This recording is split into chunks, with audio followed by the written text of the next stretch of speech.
মধ্যপ্রাচ্যের আকাশ রীতিমতো যুদ্ধের ময়দানে পরিণত হয়েছে।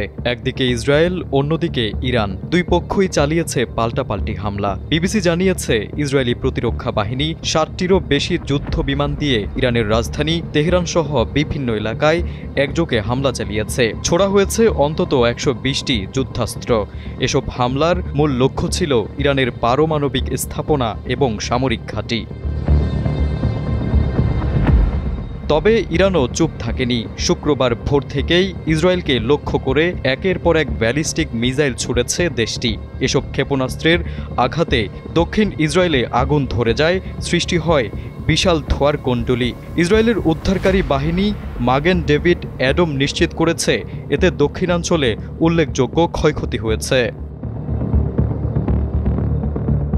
সবচেয়ে ভয়াবহ পরিস্থিতি তৈরি হয় সোরকা হাসপাতালে। সেখানে সরাসরি ক্ষেপণাস্ত্রের আঘাত হানে, জানালাগুলো ভেঙে পড়ে, হাসপাতালের ভেতরে ছড়িয়ে পড়ে চিৎকার আর আতঙ্ক। ইসরায়েলি পুলিশ আশঙ্কা করছে সেখানে ক্ষতিকর রাসায়নিক পদার্থ ছড়িয়ে পড়েছে, তাই সাধারণ মানুষকে দ্রুত সরিয়ে নেওয়া হয়েছে। হাসপাতালের পাশাপাশি ইরান একযোগে হামলা চালায় তেল আবিব, হোলন ও রামাত গান শহরে। হোলনে অন্তত ৩ জন গুরুতর আহত হয়েছেন, রামাত গানে অন্তত ২০ জন। বিস্ফোরণের শব্দে শহর জুড়ে ছড়িয়ে পড়ে ভয় ও আতঙ্ক। ইসরায়েলের জরুরি সংস্থা জানিয়েছে বিভিন্ন স্থানে আহত হয়েছেন অন্তত ৬৫ জন। ইরানের বিপ্লবী গার্ড জানিয়েছে এটি তাদের ১৪তম বড় ধরনের সমন্বিত হামলা, যেটি ইসরায়েলের কৌশলগত স্থাপনাগুলোর উপর চালানো হয়েছে। অন্যদিকে ইসরায়েল জানিয়েছে তারা কেবল ইরানের পারমাণবিক হুমকি থামাতেই এই হামলা চালিয়েছে।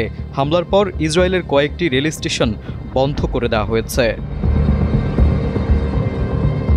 বৃহস্পতিবার রাতভর চলা এই সংঘর্ষে জেরুজালেম থেকে তেল আবিব পর্যন্ত বিস্ফোরণের বিকট শব্দ শোনা যায়। সাধারণ মানুষের মধ্যে চরম আতঙ্ক ছড়িয়ে পড়ে।